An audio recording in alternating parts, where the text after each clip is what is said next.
nós no princípio cremos. Já vivemos mais um dia, já temos menos dias para viver. Precisamos estar conscientes da urgência de nos prepararmos para a volta de Jesus. Nós lembramos também a semana passada que o Senhor Jesus diz aos discípulos: vigiem porque a carne é fraca. E vamos falar um pouco mais sobre a luta da carne, essa guerra que nós trilhamos e batalhamos todos os dias com o nosso próprio corpo, as tendências, as inclinações, as tentações, os pecados. A carne é fraca, disse o Senhor Jesus. E Paulo diz que as más conversações, as más companhias, as más relações corrompem bons costumes. E ele diz em 1 Coríntios 15, então tornem-se à sobriedade, estejam atentos, acordem, é tempo de estar alerta. E em Efésios capítulo 5, então ele diz, vede prudentemente como andais, não como tolos, não como necios, não como bêbados, ébrios, mas sim como sábios, remindo o tempo, porque os dias são maus. Nós vivemos dias maus ainda. Há guerra ainda a acontecer. Não a guerra pela nossa salvação, essa já foi completada, o perdão dos nossos pecados foi realizado. Nós não temos nada para conquistar em relação à salvação da nossa alma, a salvação eterna. Foi Cristo que conquistou, é um dom da sua graça. Não é dessa luta que a Bíblia fala. A Bíblia fala, mas para dizer que ela foi concluída. Agora estamos a falar de uma outra guerra, de uma outra luta, que é essa que vivemos nos dias em que temos que lutar com falsos profetas, falsos irmãos, que dizem que há paz, mas na verdade não há paz nenhuma. Eu sei que não tenho paz nenhuma com o meu pecado. Eu continuo a lutar todos os dias comigo mesmo. Eu sei que eu sou um dos maiores inimigos que eu tenho. Então eu não tenho paz. Eu continuo a lutar com a minha natureza pecaminosa. Mas, como diz neste capítulo Paulo, 1 Tessalonicenses 5, nós não somos da noite, eu não sou da noite, eu não sou das trevas, nós não somos da escuridão.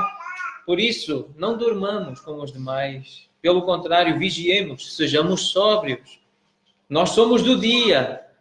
Sejamos, por isso, sóbrios, revestindo-nos da couraça, da fé e do amor e tomando como capacete a esperança da salvação.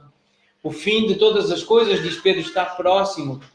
Então, sede criteriosos e sóbrios a fim das vossas orações. Então, nós lembramos que mais importante do que conhecermos o nosso tempo, a cultura, e de sermos culturalmente relevantes, mais importante é conhecermos Cristo, sermos fiéis à sua palavra, cumprirmos a missão e estarmos conscientes da iminência da volta de Jesus. Deixemos, pois, as obras das trevas, diz Paulo aos Romanos, diz-nos Deus a nós através desta carta. Lembramos que as coisas das trevas, a noite, é uma referência àquele tempo em que há ações de pecado e de vergonha, o tempo da estupidez moral e da escuridão. Nós falamos acerca do mundanismo e do liberalismo. Alguns exemplos que nós demos nos nossos tempos de orgias, do equivalente a isso, de bebedices, impudicícias, dissoluções. E uma das ilustrações que eu trouxe contemporâneas do que estamos a viver são esses festivais de música que atraem, a maioria são jovens, mas atraem pessoas de todas as idades. Álcool, drogas e sexo levam mais pessoas a festivais do que a música. Esses festivais que estão profundamente enraizados na tradição carnavalesca, que consiste em inverter as expectativas cotidianas do comportamento comum. Os festivais de música continuam a ser locais onde podemos escapar à realidade e subverter as regras, independentemente da idade que tenhamos. Então, o que é que acontece nestes festivais? Há artigos na comunicação social a descrever, e um dos testemunhos que eu li, eu queria fazer só uma referência a um desses testemunhos.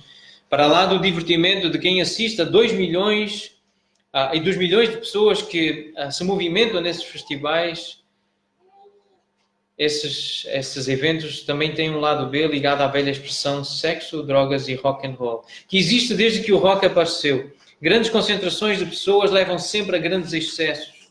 E por uma questão de psicologia de massas, há coisas que acontecem. Nomeadamente em ambiente de festa. Desde o tempo do mítico festival de Woodstock em 1969, que sexo, drogas e rock and roll são garantidos como a parte dos festivais de música. Vocês se lembram daquele testemunho de um jovem de 23 anos daqui de Lisboa que disse a um jovem da classe média que desde os 14 anos que frequentava festivais, participou de 36 na altura em que deu este testemunho, e ele disse 90% das pessoas nos festivais estão bêbadas ou drogadas. Um festival que junta milhares de jovens durante vários dias não pode ser senão um lugar de festa e sexo. E depois, então, aquela informação de que estariam a ser distribuídos preservativos à porta daqueles, um dos exemplos da Zambujeira do Mar, um dos lugares que recebe estes festivais. Deixemos, pois, as obras das trevas. Foi a advertência que nós trouxemos, os exemplos do que acontece na nossa sociedade e que é algo tão próximo, tão presente daquilo que Paulo adverte que acontecia em Roma naquele tempo e na Grécia e no Império Romano. Falamos das consequências que deverá acontecer na nossa vida ao ler um texto como este. Decidir colocar de lado, tirar do nosso caminho, remover da nossa mente e da nossa agenda aquilo que nós não podemos fazer em Deus e na presença daqueles que o amam e servem. Então eu tive experiências esta semana. Situações que eu me apanhei a pensar e a fazer coisas que, se eu estivesse bem consciente de que Deus estava ali, se eu estivesse na presença de uma pessoa piedosa, de uma pessoa de Deus, eu não faria. Eu não faria aquilo. Eu não pensaria aquilo. Eu não diria daquela forma. Eu luto com o pecado. Eu luto com a minha natureza. Mas eu preciso decidir. Eu preciso decidir colocar de lado e tirar do meu caminho. Eu tenho que desligar ecrãs, eu tenho que impedir certas coisas de entrarem diante dos meus olhos, nos meus computadores, no meu telefone. Eu tenho que impedir algumas conversas de continuarem com pessoas com quem eu me relaciono. Eu tenho que começar a cantar quando começar a ouvir coisas que não posso ouvir à minha volta. Eu tenho que fazer ruído para aquelas coisas não entrarem pelos meus ouvidos. Eu preciso remover da minha mente e da minha agenda coisas que eu não posso fazer em Cristo, em Deus, na presença dele e na presença de pessoas que o amam e que o servem. Então hoje eu gostaria ainda de falar, eu disse que gostaria de apresentar um outro lado da noite, destas obras das trevas, mas pelas notas que eu fiz, eu acho que não vai dar tempo para fazer hoje, para apresentar hoje, mas apresentar a cura para o mundanismo. Porque este texto apresenta-nos como trabalharmos nas nossas vidas, no nosso dia a dia, nas nossas famílias, no contexto da nossa casa, para sermos curados do mundanismo, que é uma doença que quer entrar na igreja. Esta influência de haver coisas no culto que atraiam pessoas, supostamente para as evangelizar, supostamente para fazer bem a essa gente. Só que o que o mundanismo está a fazer, e essa filosofia mundana, está a prejudicar a igreja. Está a prejudicar os crentes. Está a entrar o mundo na igreja, está a trazer aquele pecado, está a trazer aquela mancha, aquela sombra. Nessa tentativa e nesse desejo de alcançar o perdido, o salvo está-se a perder. O crente está-se a perder com o mundo. Então o caminho é este, que o texto nos apresenta. Revestir-se das armas da luz, andar dignamente, versículo 13, e número 3, revestir-se do Senhor Jesus Cristo. Vamos ver o que isto significa, à luz da Bíblia. O que significa no versículo 12, então, revestir-se das armas da luz. Revistamo-nos das armas da luz. A palavra armas é realmente uma palavra usada para uma referência àquilo que era usado na guerra, numa guerra. É, portanto, parte do armamento de um soldado. E nós encontramos esta linguagem noutros textos, como em Efésios, capítulo 6. Efésios 6 menciona a armadura do soldado cristão, a armadura do Espírito. No versículo 11, nós lemos acerca da armadura de Deus. Também em 1 Tessalonicenses, capítulo 5, nós já mencionamos há pouco. Ainda em Efésios 6, só fazer uma referência.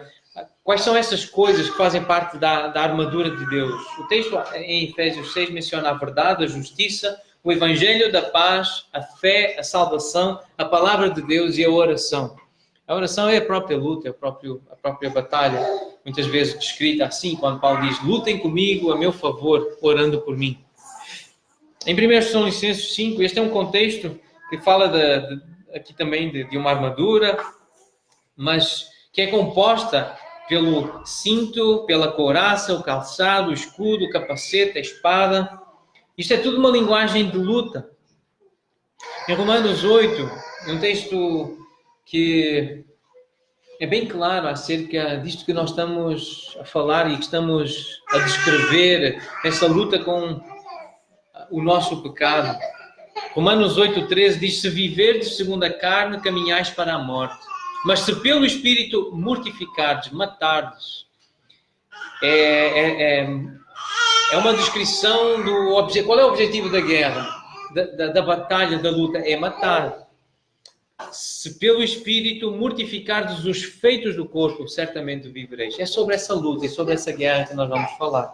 Essa luta contra as tendências do nosso corpo. Um vídeo que veremos mais à frente, de novo, mencionando de novo uma aplicação deste texto do versículo 13. Diz assim, a certa altura no vídeo: o cristianismo não é um acordo de paz com o mundo, da forma como a religião o é, como a maioria dos cristãos vivem as suas vidas diárias. As maiores igrejas vivem assim, em paz com o mundo. Romanos 8,13 mostra uma tendência cruel no cristianismo. E não é contra ninguém além de nós mesmos. É contra a nossa carne, contra o nosso pecado. E depois o vídeo termina assim: tu queixas-te disso, falas acerca disso, mas já fizeste guerra incessante. 24 horas por dia, 7 dias por semana contra isso. E é dessa luta e dessa guerra que eu quero sair daqui lembrado. Eu preciso lutar. Eu preciso lutar contra a minha carne, eu preciso lutar contra as inclinações dos meus pensamentos. E eu sei que vocês também. Os irmãos aqui também precisam. Quem está a ouvir, quem está a ler Romanos, quem está a ler este texto, precisa se convencer que está em guerra. Esta guerra ainda não acabou. Pela salvação, aquela guerra, aquela luta, aquela batalha pela salvação da nossa alma foi concluída. Jesus é que a venceu. Mas nós ainda estamos em guerra com o nosso pecado, com este corpo que nós temos. E precisamos lembrar que melhor é o longânimo, como diz em Provérbios 16, do que o herói da guerra, o que domina o seu espírito, do que o que toma uma cidade. Lembrar que a velha natureza não entende nenhuma lei e a nova natureza não depende de nenhuma lei. Mas nós temos princípios. Nós temos que lembrar que estamos em guerra, temos que lembrar que precisamos ser pacientes e perseverantes e temos que dominar o nosso espírito. Isso é exaltado nas Escrituras. Alguém tem domínio próprio, mas é pelo Espírito que faz isso. Eu li um texto há um tempo atrás que diz assim, fala da TV, mas eu incluí a palavra ecrãs. Ecrãs. Isto é um ecrã. Está no telemóvel, que está no tablet. Isto aqui é um ecrã que está na parede. Isto são ecrãs. Os ecrãs ainda reinam como o grande destruidor da vida nos nossos dias. O principal problema com os ecrãs não é quanto lixo está disponível, apesar disso ser um problema. Só os anúncios já são suficientes para lançar sementes férteis da cobiça e da luxúria, independentemente do programa ou do vídeo que estejamos a ver. O maior problema dos ecrãs é a banalidade. Banalidade. Conhecem esta expressão? O que é banal, o que não tem valor, é a vulgaridade. Uma mente que diariamente se alimenta de ecrãs encolhe. A sua mente foi criada para conhecer e amar a Deus. A possibilidade de realizar este grande chamado é arruinada pelo excesso de ecrãs. O conteúdo é tão trivial e tão superficial que a capacidade da mente de ter pensamentos dignos atrofia e a capacidade do coração de sentir emoções profundas encolhe por causa dos ecrãs. Os vídeos das redes sociais, das brincadeiras, das piadas, dos joguinhos, das músicas, dos concertos. Tudo coisas boas, tudo bom. Mas que pode fazer um mal tremendo, porque esvazia-nos do real significado e sentido do que é a vida. Quem é Deus e do que é comunhão com Deus. É difícil ter comunhão com Deus, é difícil ler um livro cujas letras não são coloridas. As minhas até são, não sei se já repararam. Mas elas não estão em movimento, não têm música, não têm banda sonora. É difícil ficar em oração por horas, porque a nossa mente ela está habituada a ser estimulada e conduzida por imagem e por som. E os ecrãs só dificultam essa luta. Por ter comunhão com Deus por meio da leitura da Bíblia e por meio da oração. Então andemos dignamente. Andemos dignamente. Outra prescrição para o tratamento do mundanismo. Andar dignamente. Andar de uma forma decente. Dignamente, digno é algo que é uma palavra sinónima da palavra decente, que na nossa língua significa que está em conformidade com os padrões morais e éticos da sociedade. É algo digno, é algo correto, é algo decoroso, que está em conformidade com o que se espera da sua apresentação, qualidade, utilidade. É algo que pode dizer-se que é modesto, honrado, honesto. O profeta Ezequiel, no capítulo 18, diz assim ao povo, aos filhos de Deus: convertei-vos e desviai-vos de todas as vossas transgressões, e a iniquidade não vos servirá de tropeço. Lançai de vós todas as vossas transgressões com que transgredistes, e criai em vós coração novo e espírito novo. Pois porque morreríeis, ó casa de Israel? Porque não tenho prazer na morte de ninguém, diz o Senhor Deus. Portanto, convertei-vos e vivei. Convertei-vos e desviai-vos de todas as vossas transgressões. Não andem nos mesmos caminhos que andaram no passado. Andem dignamente, andem de forma decente, que seja adequada ao padrão que foi estabelecido pelo nosso Senhor para esta sociedade, para esta comunhão, para esta comunidade. Em Efésios, no capítulo 4, versículo 1, vemos assim, palavras do apóstolo: rogo-vos, eu como prisioneiro do Senhor, que andeis de modo digno da vocação a que fostes chamados, dignos da vocação. E depois, no contexto, lemos acerca da humildade, da mansidão, da longanimidade, do amor, do esforço para a unidade e para a paz. Esse é o contexto que está neste versículo, no capítulo 4, que fala de andar de modo digno da vocação. É andar com humildade, sendo manso, paciente, amoroso, procurando estabelecer a paz e andar em unidade. Em Filipenses 1, lemos acerca do modo digno, de andar de modo digno do Evangelho de Cristo, viver de um modo digno do Evangelho de Cristo. E o contexto deste capítulo fala da união na firmeza espiritual e na luta pela fé. Coragem, quando lemos em nada intimidados pelos adversários, sermos corajosos, encarar o sofrimento como uma graça do Senhor. Não ter medo de sofrer por causa de Cristo. Isso é viver de modo digno do Evangelho. Em Colossenses capítulo 1, versículo 10, lemos acerca de viver de modo digno do Senhor, outra forma de dizer a mesma coisa. E o contexto é viver para agradar, para seu inteiro agrado, frutificando em toda a boa obra, conhecimento de Deus, na força do seu poder, na perseverança, de novo, na paciência, na alegria, na gratidão. O cristão é uma pessoa alegre, deve ser uma pessoa com esperança. O cristão, para viver de um modo digno, é alguém que é paciente, é alguém que dá fruto. Mais um texto, em 1 Tessalonicenses capítulo 2, fala do modo digno de Deus. E no contexto desses versículos, o modo digno de Deus é aquilo que nós lemos no capítulo 2, acerca daquilo que agrada a Deus. Anunciar o Evangelho, no versículo 2 deste capítulo, de falar para agradar a Deus, de trabalho árduo, trabalho sério, dedicado, de um proceder piedoso, justo e irrepreensível, receber a Bíblia como palavra de Deus. Isto é algo que é digno de Deus, recebê-la como palavra do Senhor. Versículo 13 tem essa referência. E sofrer por causa de Cristo novamente.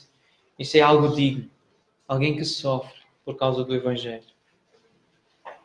Então, a terceira recomendação do texto para lutar contra e vencer o mundanismo é revestir-se do Senhor Jesus Cristo. Paulo termina esta parte apontando-nos para os méritos e para a suficiência de Cristo, em quem somente a Igreja pode andar à luz do dia. Em João 3, o Senhor Jesus diz: todo aquele que pratica o mal aborrece a luz e não se chega para a luz, a fim de não serem arguídas as suas obras. Quem pratica a verdade aproxima-se da luz, a fim de que as suas obras sejam manifestas, porque feitas em Deus. Aquele que está em Cristo, aquele que está revestido de Cristo, aquele que está em Deus, aquele que faz o que faz por causa de Deus, não tem vergonha, nem tem medo de ser descoberto, não tem medo de ser acompanhado, não tem medo de ser prescrutado. Uma palavra difícil de dizer, mas é alguém que é invadido, cuja mente é invadida. Alguém que anda na luz não tem medo de ser vasculhada a sua vida íntima. São obras feitas em Deus, é trabalho feito por Jesus, para Jesus, por meio do Espírito Santo. E lembrar que é Ele, portanto, que estabelece o padrão para andarmos de modo digno, para andarmos de uma maneira decente. É preciso perceber qual é o padrão de Cristo, conhecer o que é que Ele exige de nós para nos conformarmos a esse padrão. Isso significa conhecer os atributos, as qualidades de Jesus, as características de Jesus, do nosso Deus, o seu caráter, o seu amor e sermos como Ele. Imitá-lo, como Paulo lembra à igreja de Corinto: sede meus imitadores, como também eu sou de Cristo. Ou seja, ao imitar Cristo, eu estou-me a revestir dele. Eu estou a deixar que Ele viva a sua vida através de mim. É viver para Cristo, é viver de acordo com o padrão de Cristo. Isso é revestir-se de Cristo. Isso é cura para o mundanismo. Isso é cura para o nosso pecado. Em Gálatas 3, lemos assim: todos sois filhos de Deus mediante a fé em Cristo Jesus, porque todos fostes batizados em Cristo. Portanto, de Cristo vos revestistes. Está aqui uma explicação do que significa ser revestido de Cristo. É ser batizado. O que significa o batismo? E fica uma explicação para quem se quer batizar. Sabemos que há irmãos aqui, irmãs, e as nossas crianças que ainda não foram batizadas, que podem ouvir também com atenção o que é o batismo, os que ainda não foram batizados. Em Romanos 6, versículo 3, nós lemos acerca... A melhor explicação que eu encontrei na Bíblia acerca do batismo está no capítulo 6 de Romanos, nesta carta que estamos a estudar. E há ali, no versículo 3, uma referência ao batismo em Cristo Jesus. Isso não se refere ao batismo nas águas. Na verdade, Paulo está a usar a palavra batizado num sentido metafórico, como quando nós dizemos que estamos mergulhados no trabalho, estamos imersos no trabalho. A palavra batismo significa mergulho. Quando alguém está mergulhado no trabalho, significa que a pessoa está totalmente concentrada naquilo que está a fazer. Todos os cristãos, ao colocar a sua fé salvadora em Jesus, foram imersos ou devem se sentir assim mergulhados em Cristo, pensar em Cristo. Vão trabalhar, mas vão trabalhar a pensar em Cristo. Vão para casa viver com a sua esposa e com os seus filhos, mas vão a pensar em Cristo. Isso é vida cristã. Isso é batismo em Cristo. Uma identificação com Jesus. Uma correspondência com Jesus. Em Atos 2, 38, o apóstolo Pedro prega e diz: arrependei-vos e cada um de vós seja batizado em nome de Jesus para a remissão dos vossos pecados. E depois diz: e recebereis o dom do Espírito Santo. A palavra grega significa literalmente ser mergulhado ou imerso na água, e Pedro estava a obedecer à ordem de Mateus 28 e a chamar as pessoas para se arrependerem e se voltarem para Cristo, que é o Senhor, para a salvação, para se identificarem mediante as águas do batismo, com a sua morte, sepultamento e ressurreição. Esta identificação, esta foi a primeira vez que os apóstolos publicamente recomendaram às pessoas que se submetessem a esta cerimónia. Antes disso, muitos judeus haviam experimentado o batismo de João Batista e também estavam familiarizados com o batismo de gentios, convertidos ao judaísmo. Eram aqueles que não eram fiéis, não eram ainda filhos de Deus. O batismo é dizer a Jesus, dizer a Deus que nós concordamos com aquilo que Ele diz, aquilo que Ele ensina e que queremos viver para lhe agradar. Não para agradar a nós, mas para agradar a Deus. É isso que significa o batismo. Revestir-se, a palavra revestir-se é uma repetição da vestimenta, é voltar a vestir. Implica um despojar-se, um retirar uma roupa, como está descrito em Efésios 4. Em relação à velha natureza, em relação ao que herdaram dos pais, dos antepassados e da cultura e do mundo, tirem essas coisas. Não façam isso, diz o apóstolo nesta carta. Revistam-se do novo homem. Vistam uma nova roupa. Aprendam a fazer novas coisas. Renovem-se no espírito do vosso entendimento. Segundo Deus, é de acordo com a vontade de Deus. Justiça e retidão procedentes da verdade. Em Colossenses 3, a mesma linguagem, um texto paralelo. Revestir-se do novo homem. O pleno conhecimento de Deus é a imagem de Deus. É aquilo que Deus coloca em Cristo e na sua palavra. É isso que nós devemos olhar para ser iguais a Cristo e àquilo que está descrito na Bíblia, que agrada a Deus. Revesti-vos como eleitos de Deus, santos e amados, de ternos afetos de misericórdia, de bondade, de humildade, de mansidão e de longanimidade ou paciência. Jesus quer que nós sejamos compassivos, que tenhamos compaixão das pessoas que estão a sofrer. Ainda não foi mencionado hoje, mas ontem eu estive com a Noemi, com a irmã Fátima. O pai da Noemi faleceu. Nós precisamos sentir compaixão desta família. Já estava a sofrer há muito tempo, mas precisa haver dor, precisa haver compaixão. Precisamos transmitir carinho. Precisamos de ser bondosos, de fazer o bem quando estamos em casa, quando estamos na escola, quando estamos no trabalho. Nós precisamos ser humildes, deixar-nos ensinar e repreender, ser mansos, ser pacientes uns com os outros. Isto é revestir-se de Cristo. É Cristo em nós a esperança da glória. A esperança está em deixar Cristo viver a nossa vida. É Cristo a viver em nós e a viver, e esse viver, diz Paulo aos Gálatas, esse viver que agora vivemos na carne, vivemos-la pela fé no Filho de Deus. Um livro muito prático acerca da luta com o pecado é este aqui, Finalmente Livre. É perceber que finalmente estamos livres da culpa do pecado. O subtítulo é A Luta pela Pureza com o Auxílio do Poder da Graça. É um livro sobre um pecado específico que está mencionado aqui neste texto, em Romanos, capítulo 13, especialmente no versículo 13, quando fala de impudicícias e de orgias, que naquele tempo estavam marcadas, como hoje, nos nossos dias, nesses festivais, a imoralidade sexual abunda. Então este livro é especificamente relacionado com um pecado, o pecado da imoralidade sexual e na questão da pornografia, mas a maneira como o autor coloca esse caminho para a liberdade, lembrar que nós fomos comprados e fomos resgatados e estamos livres, ou seja, finalmente livres, é perceber que finalmente estamos livres. Então, entender o que é a graça, é usar a tristeza para lutar contra o pecado, é usar a responsabilização, nos sentirmos responsáveis, de tomar medidas radicais, de cortes, de deixar de fazer algumas coisas, de ir a alguns lugares, é usar a confissão a pessoas de confiança, é usar a humildade, usar a gratidão, um relacionamento dinâmico com Jesus. Eu acho que eu pulei uma aqui que fala do casamento. Número 6, usar o cônjuge ser casado ou a condição de solteiro.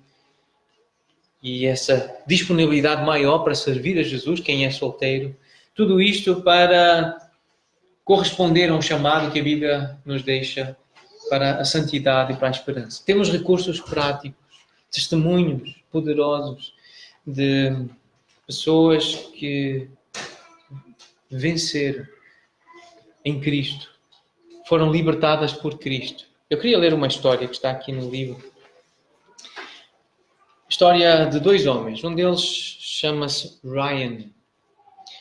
Ele diz o conselheiro bíblico que escreveu este livro, o irmão Keith Lambert. Ryan sentou-se no meu escritório a soluçar. São histórias reais, verídicas. Não apenas a chorar, mas a soluçar. As suas mãos enxugavam rios de lágrimas que corriam pela face enquanto ele lamentava as suas confissões de arrependimento. A sua esposa sentou-se ao seu lado e tinha o rosto sério, tal como um rosto de pedra, esculpido em granito. Ryan e Lisa são casados há 15 anos e têm 3 crianças. Eles encontram-se comigo porque nos seus 15 anos de casamento estavam cheios de amor de Ryan pela pornografia. Após anos de repetidas descobertas, o que para Lisa começou com desânimo tornou-se um ciclo desesperador e agora o seu desespero tinha-se transformado em ódio. Ela estava arrasada. Ela queria pegar nas crianças e ir embora. Os gemidos de súplica de Ryan para que ela permanecesse com ele eram tão altos que chamaram a atenção das pessoas ao redor. Dave, um outro homem, uma outra história, tem uma história similar. Ele estava casado com Mary há 20 anos. Dave tinha um intenso interesse em pornografia. De vez em quando, ele comprava uma revista. No ano passado, ele descobriu a pornografia na internet. Quando descobriu a facilidade e o anonimato de assistir pornografia pela internet, ele tornou-se um escravo. Ele passava horas a assistir e, consequentemente, ele perdeu o interesse pela esposa. Mary sabia que algo estava diferente, mas ela não estava preparada quando descobriu o que o seu marido estava a viver. Ele era viciado em pornografia. Horrorizada, ela deixou o seu lar e foi morar com uma amiga. Assim como Ryan, também Dave lhe suplicou com lágrimas para que ela o perdoasse. E ele implorou pelo perdão. Prometeu que mudaria. Jurou que nunca mais veria pornografia. Lamentando de joelhos, ele chorou aos pés de Mary, em total quebrantamento. Dave e Ryan não se conheciam, porém tinham muita coisa em comum. Ambos tinham sérios problemas com a pornografia já por um bom tempo. Ambos eram pais de família, com esposa e filhos. Ambos, por causa dos seus pecados, estavam a perder as suas famílias. Ambos estavam em situações desesperadoras e choravam, suplicavam por reconciliação. Eu conheço Ryan e Dave, diz o autor, pessoalmente, e eu sei o fim das suas histórias. Eu posso dizer que apenas um deles realmente mudou. Apenas um desses homens se reconciliou com a sua esposa e restaurou uma vida feliz com a família, longe da pornografia. O outro é divorciado da esposa e totalmente separado dos filhos. Um deles é restaurado e vive uma vida feliz com a família e não vê mais pornografia. Um deles realmente estava interessado numa mudança naquele dia. O outro não. Qual deles você acha que mudou? Se quiser descobrir, compre o livro e leia.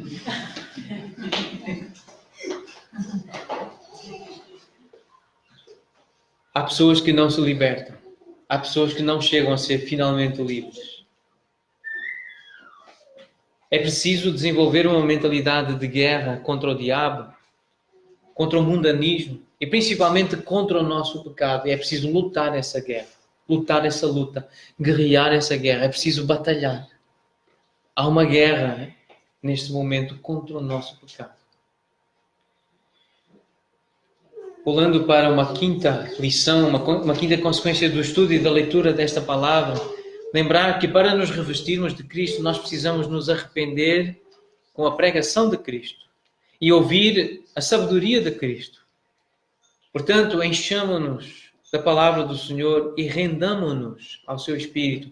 Vamos desistir, parar de lutar com as nossas forças. Vamos usar o que a Bíblia apresenta, que é a nossa força, que é o nosso poder.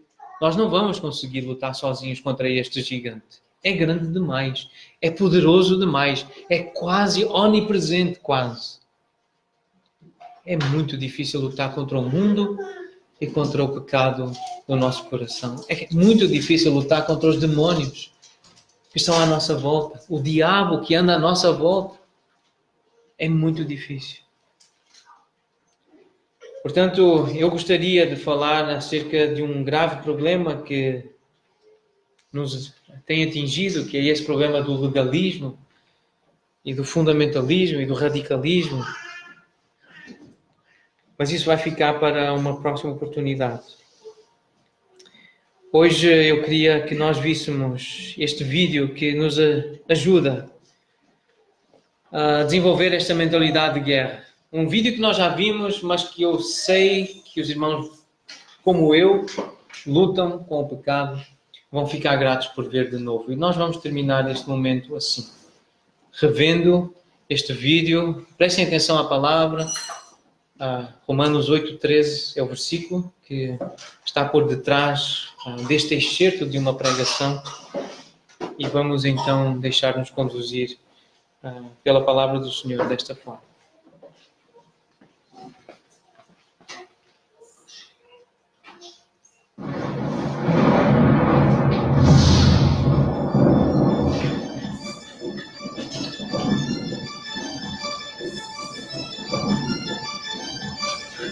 The only possible attitude toward out-of-control desire is a declaration of all-out war.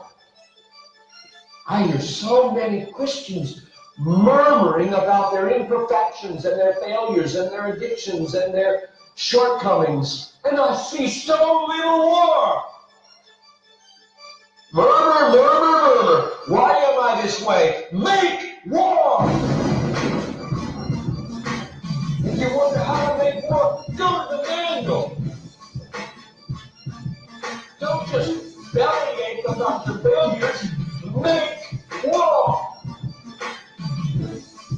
He says, continuing the quote, there is something about war that sharpens the senses. You hear a twig snap or rustling of the leaves and you are in attack mode. Someone coughs and you are ready to pull the trigger. Even after days of little or no sleep, war keeps us vigilant. There is a mean, violent streak to the true Christian life. Now let's very carefully ask, violence against whom? Or what? Not other people. Not other people. Not other people. Not Muslims. Not Hindus. Not Buddhists. Not atheists. Not secularists. Not nominal Christians. Not wives or husband or children or orderly bosses. but on every impulse in our soul to be violent to other people.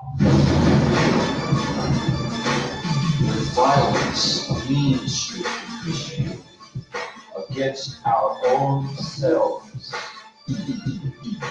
And all in us that would make peace with sin and a settling in peacetime mindset. We make war in us. It's a violence against all lust in ourselves, all enslaving desires for food, caffeine, sugar, chocolate, alcohol, pornography, money, the praise of man, approval of others, power, fame. This is our enemy. This is where we make war. It is a violence against all racism in our souls, all sluggish indifference to injustice in our souls, a violence against all indifference to poverty and indifference to abortion in our souls. Did you know that in the warfare of Romans, Satan doesn't show up until chapter 16? We tend to think of spiritual warfare as this little thing where you find some way to pray or some way to lay hands on or some way to do a Satan thing. Well, that's important. Believe me, that's important. We war not against flesh and blood, but against principalities and powers and world rulers of this present darkness and spiritual hosts of wickedness in the heavenly places. That's important. But you know what? It's not nearly as important as this. Because the only foothold Satan has in your life is your flesh and your sin. Nobody goes to hell because of Satan. The only reason we go to hell is sin. Much more important than fighting Satan is fighting sin. This warfare in verse 13 is vastly more important than figuring Satan. Get that. My biggest enemy is not Satan. My biggest enemy is John Piper. And he's the only reason I'll go to hell. Not Satan. Satan, you don't have nearly that kind of power. And therefore, I really care about us learning how to do this and that. Christianity is not a settle in, live at peace with the world the way it is religion. Like most Christians live their daily lives. Verse 13. If by the Spirit you kill. There's a mean streak in Christianity, and it's not against anybody else but ourselves. In fact, it's against the meanness of ourselves against other people. If you feel like you're a mean person against others, a harsh person, a critical person, you know your problem? You haven't learned to make war. You haven't learned to be mean. You haven't learned to get violent against your violence, against your meanness, against your critical spirit. And you can play up, talk about it, but have you made war 24/7 against it?